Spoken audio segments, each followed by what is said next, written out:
Mongolia वर्तमान में दुनिया की 18वीं सबसे बड़ी कंट्री है। लेकिन मंगोलिया इतनी बड़ी कंट्री होने के बावजूद वीरान क्यों पड़ी है? आखिर ऐसे क्या रीजन है जो मंगोलिया का 99% हिस्सा वीरान पड़ा है? इसका विस्तार 1.5 मिलियन स्क्वायर किलोमीटर के क्षेत्र में है। मंगोलिया की लैंड का 1% एरिया में ही पूरी पॉपुलेशन में रहती है। और हैरानी की बात तो यह है कि इस एरिया से इंसान जितना दूर चला जाता है, उसके जिंदा रहने के चांसेस उतने ही कम होते जाते हैं। दोस्तों, बता दे, मंगोलिया की स्थापना इतिहास के महान योद्धा चंगेज खान ने की थी। लेकिन अब इस देश के भविष्य पर खतरे के बादल मंडरा रहे हैं और जिस तरह से लोग यहां पर कम होते जा रहे हैं, उसे देखकर तो यही लगता है कि आने वाले कुछ सालों में शायद ही इस देश में कोई बचे। पर आखिर ऐसा क्या हुआ कि वहां की आबादी खत्म होती जा रही है? चलिए जानते हैं इन सारे सवालों के जवाब। दोस्तों, मंगोलिया की आबादी की बात करें तो मौजूदा समय में वहां पर 30 लाख लोग ही रहते हैं। इसकी सीमाएं उत्तर में रूस, जबकि दक्षिण पूर्व और पश्चिम में चीन से मिलती है। यहाँ की राजधानी उलान बटोर है, जो कि एक्चुअली में मंगोलिया का सबसे बड़ा शहर भी है और 50% पॉपुलेशन इसी शहर में रहती है। ये कहानी शुरू होती है जब चंगेज खान ने मंगोलिया पर राज करना शुरू किया था। अपने एम्पायर को बढ़ाते एक समय ऐसा आया जब चंगेज खान के खौफ का दबदबा पूरे एशिया में था। और इसी वजह से आज का चीन भी उस समय दी ग्रेट मंगोलिया के नाम से डरता था। मंगोलिया के कठिन जलवायु में रहते रहते चंगेज खान इतना स्ट्रांग हो गया था कि कई किंगडम के राजाओं का आपस में मिलकर भी उसे हराना पॉसिबल नहीं था। लेकिन जब चंगेज खान ने दुनिया को अलविदा कहा, तब पूरा मंगोलिया अंपायर छोटे छोटे हिस्सों में बंट गया और उन छोटे छोटे हिस्सों ने पूरे मंगोलिया में अपना अपना हिस्सा बना लिया। उन्होंने इतना खून खराबा देखा था कि अब वो शांति चाहते थे।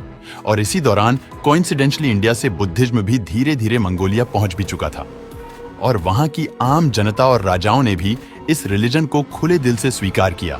लेकिन यही रिलीजन आगे चलकर उनके खात्मे का कारण भी बनने वाला था, ये किसी को भी नहीं पता था।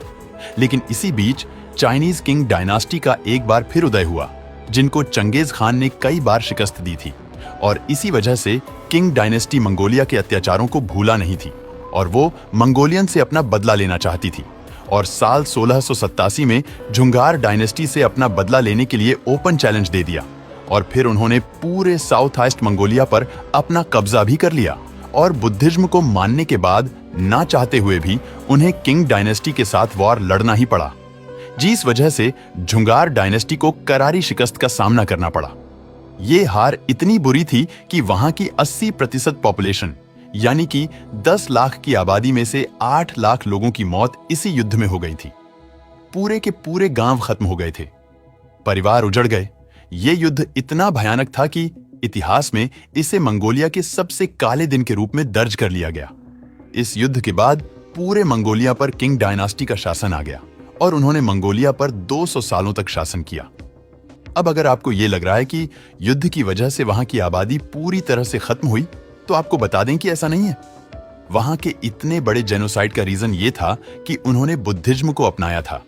इस धर्म के विचारों में चलने की वजह से हर 3 में से एक मर्द मौक बन जाता था और वह पूरी जिंदगी शादी नहीं करता था। ऐसे में कई पीढ़ियां और वंश सिर्फ उन तक ही सीमित रह जाते थे। लेकिन एक सवाल अभी भी बचा है और वो ये है कि आखिर इतना बड़ा देश होने के बाद भी उनकी पूरी आबादी सिर्फ 1% एरिया में ही क्यों रहती है? क्योंकि मंगोलिया की पूरी जमीन पर कोई और जगह लोगों के बसने के लिए सही नहीं है और इसमें मंगोलिया की जियोग्राफिकल लोकेशन मेजर इंपैक्ट डालती है। अगर आप मैप को ध्यान से देखोगे तो मंगोलिया के नॉर्थर्न, यानी कि ये पार्ट और वेस्टर्न पार्ट पूरी तरह से है ऊंचे हैट वाले माउंटेन्स रेंज से घिरे हुए हैं और बचे हुए मंगोलिया के बाकी सभी पार्ट्स को भी देख लेते हैं। मंगोलिया का साउथर्न और वेस्टर्न पार्ट पूरी तरह से खाली पड़ा हुआ है।